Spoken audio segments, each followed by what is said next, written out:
लोभी हलवाई को चमत्कार। एक दिन सुवासिनी भाभी प्रातः काल में भोजन पका रही थी।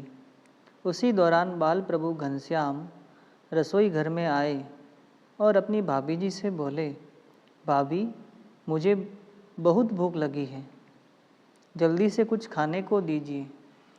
भाभी ने कहा, भोजन तैयार होने में अभी देर है। यदि अधिक भूख लगी हो तो चना अथवा गुड़ पट्टी दूँ। परंतु घनश्याम नहीं माने। उन्होंने ठान लिया था कि उन्हें पेड़े ही खाने हैं। घनश्याम का हठ देखकर सुवासिनी भाभी को बड़ा आश्चर्य हुआ। वह सोचने लगी कि घनश्याम का तो ऐसा स्वभाव था कि भूख लगने पर भी किसी दिन कुछ बोलते नहीं। इसके अतिरिक्त मिष्टान तो उन्हें पसंद ही नहीं, फिर पेड़ा मांगने का कारण।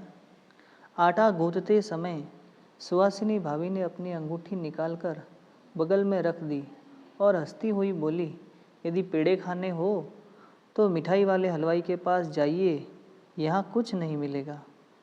घनश्याम ने कहा, ठीक है, मैं वहीं जा रहा हूँ। इतना कहकर वे दौड़ते हुए भाभी की अंगूठी उठा लिए और तीव्र गति से वहाँ से चल दिए। वह देखकर भाभी चौंक पड़ी और घनश्याम को पकड़ने के लिए दौड़ी, परंतु घनश्याम को आसानी से नहीं पकड़ा जा सकता था। वे एक कमरे से दूसरे में और दूसरे से तीसरे कमरे में भाभी जी को दौड़ाते रहे।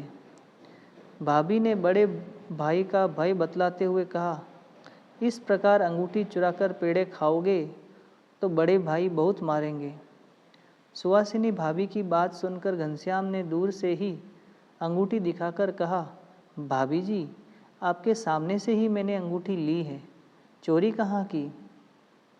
भाभी जी सोचने लगी कि इस प्रकार से घनश्याम हाथ आने वाले नहीं हैं, अतः उन्होंने कमरे का दरवाज़ा बंद कर दिया।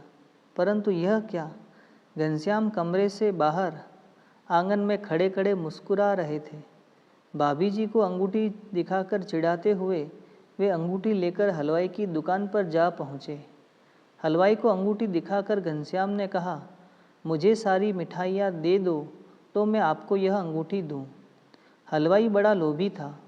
सोने की अंगूठी देखकर उसका लोभ जागृत हुआ और उसने दुकान की सारी मिठाइयाँ टोकरे में भरकर घनश्याम को दी। बाल प्रभु घनश्याम सारी मिठाइयाँ लेकर अपने बाल मित्रों के साथ बगीचे में आनंद मनाने के लिए निकल पड़े। कुछ ही देर में धर्मदेव जी और राम प्रताप जी घर वापस आए।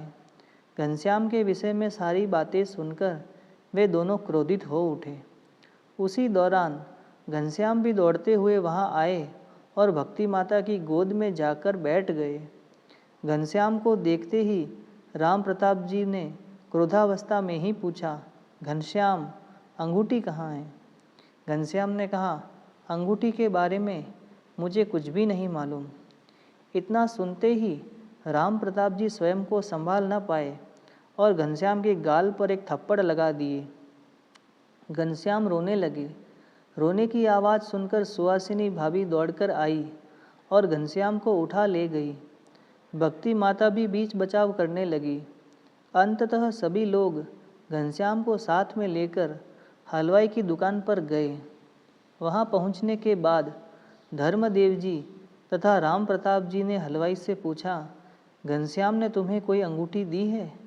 यह सुनकर हलवाई ने कहा, अपनी दुकान की सारी मिठाइयाँ मैंने इस अंगूठी के बदले में उन्हें दे दी हैं। अंदर जाकर देखिए, सब कुछ खाली है। उसी समय घनश्याम ने रोते हुए कहा, नहीं पिताजी, यह झूठ बोलता है, मैंने तो इसकी मिठाई ली ही नहीं, चलिए दुकान में।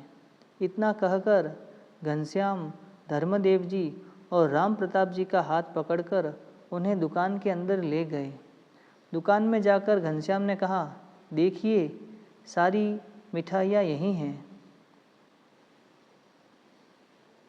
और सभी टोकरे भी भरे हुए हैं। सभी लोगों ने देखा कि सारी मिठाइयाँ टोकरों में सुरक्षित है। हलवाई को यह देखकर बहुत आश्चर्य हुआ। उसने हाथ जोड़कर धर्मदेव जी से कहा, पंडित जी, क्षमा करें, आपका पुत्र बहुत महान है, तत्पश्चात सभी लोग अंगूठी लेकर आश्चर्य के साथ घर वापस आए। श्री स्वामीनारायण भगवान की